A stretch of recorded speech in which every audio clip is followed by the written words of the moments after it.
Welcome to the Tutor Think channel. In this video we have applying chain rule in differentiation.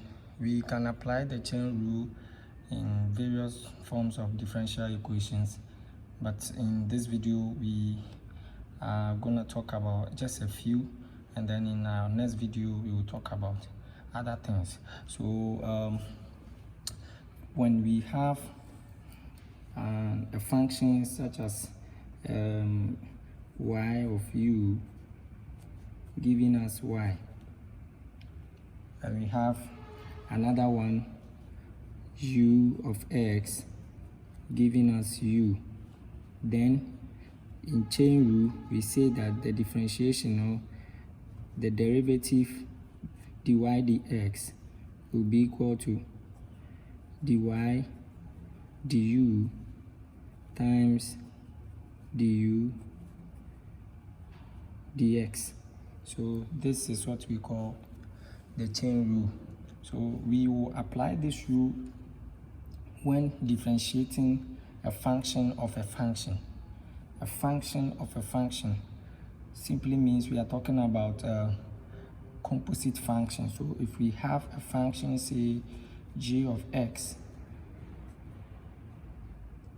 into f of x, when we did composite functions, or if you have come across composite functions, this is the outer function and this is the inner function. F of x here is the inner function. Any function of this form, or for example anything such as sine ax plus c, anytime we have something in this form, this, an example is this, we can apply what we call the chain rule. So this function, like I said earlier, when we consider this function, we say that it is what? A composite function. And so we apply chain rule on types of functions, in types of functions like this.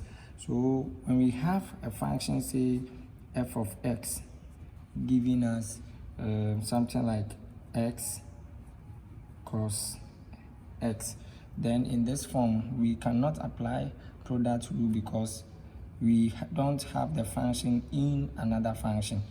X and cos x are separate functions that are multiplying themselves. So in this type of functions we apply what we call the product rule.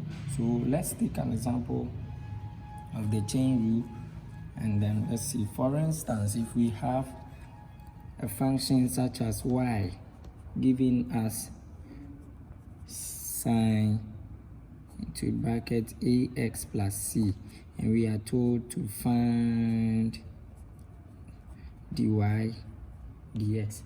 We are told to find the derivative of this equation.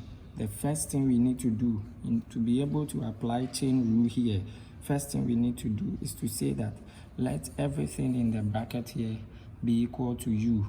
You can use the variable you wish. I can use v, I can use a, but normally we use u and y. So I'll say let everything in the bracket be equal to u. So therefore, let u be equal to ax plus c. So if u equals ax plus c, then my original function will become, therefore my function will become y equals sine u.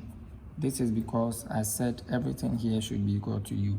Now our next step is to differentiate u with respect to x and differentiate y with respect to u. C here is a constant. C here is a constant. So let's carry on. So I will differentiate u with respect to x. So I will get du dx will give me a. Why a? Because it is ax raised to the power 0. So let me do something here. If I have ax raised to the power 1, rather, so if I differentiate this, it will be 1 times a x raised to the power 1 minus 1. And so this is the rule. So this is gonna give me ax raised to the power 0, which will give me what? A. Now, if you have not watched basic differentiation under this under this topic, visit my channel and learn the basic differential, how to differentiate basic equations, so that you can get the concept of what I'm doing here. So now the next thing we will do is to differentiate y with respect to u. So dy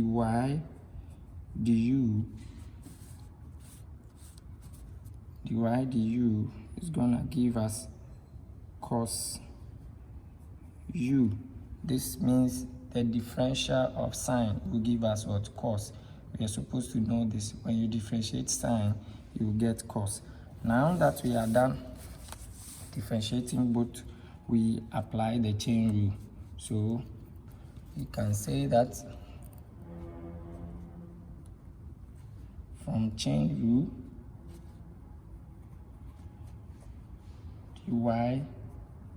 dy dx will give us, there's no need for you to remember the formula. All you need to do is to come here. The first one you did, you differentiated du with respect to x, so you write it du dx multiplied by, then you differentiated dy with respect to du, so dy du. Most often, for you to be sure that whatever you are doing is correct, you see that du and du here will be the same. If I bring this to this side and this one to this side, then du and du will come here, and then 1, 2 will be dy dx. So if du and du are the same, it means you are on the right path. So now we can continue by saying that dy dx will give us, now what was du dx? We had a, so we have a multiplied by cos u, and then cos u. Now cos u, so our dy dx will give us a cos u. But in the beginning, we said that let u be equal to ax plus c. So I will bring it back, and then I'll have my dy dx will give me a cos ax plus c, and this is my final answer. So this is how we apply chain rule. Let's take another example. For instance, if we have an equation, say y, let's say y equals sine into bracket for x plus 2. If we have this, I'm just giving a similar example here. So now my a is my 4, and then my c is my 2.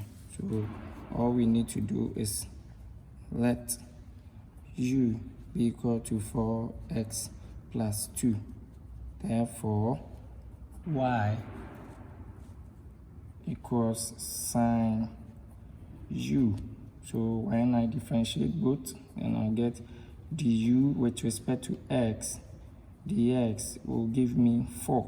This is x raise the power 1 here. 1 times 4 will give me 4. 1 minus 1 at the power there will give me what? 0. Anything with the power 0 will give me 4. The differential of a constant is always 0. That is why we have 4. Now I will differentiate y with respect to u. So now dy du will produce cos u, because the differential of sine will give us what? Cos u. So now from chain rule, then I will have dy dx that I'm looking for will be equal to the first one, du dx times dy du. So now my dy dx will give me 4 cos u, but u equals 4x plus 2. So therefore dy dx will be equal to 4 cos 4x plus 2. And this will be my final answer. Let's take another example, the final example. So if we have an equation to be equal to y equal to cos ax plus c, then I'll say let u be equal to ax plus c, and then my y will give me cos u. I have substituted u here, so the main equation becomes y equal cos u. So I will differentiate u with respect to x, y with respect to u. So du dx will give me a, and then dy du will give me minus sine u. This is because the differential of cos or cosine will give us minus sine. So minus sine u. You are supposed to know this. You can read this online or in your books. So therefore, from chain rule or applying chain rule, I will have my dy dx will give me dy du times the next one du dx. So my dy dx, what did I get for du dy? Dy du minus sine u. So minus sine u multiplying, what did I get for du dx? A. So my dy dx will produce minus a sine u, but u equals ax plus c. So when I replace it, I'll get dy dx equals minus a sine ax plus c. So that will be it for now. Thank you for watching. If this video was helpful, kindly subscribe to the channel. In our next video, we will talk about applying chain rules in natural log, applying chain rule in natural logarithm. So that will be all for now. Have a great time.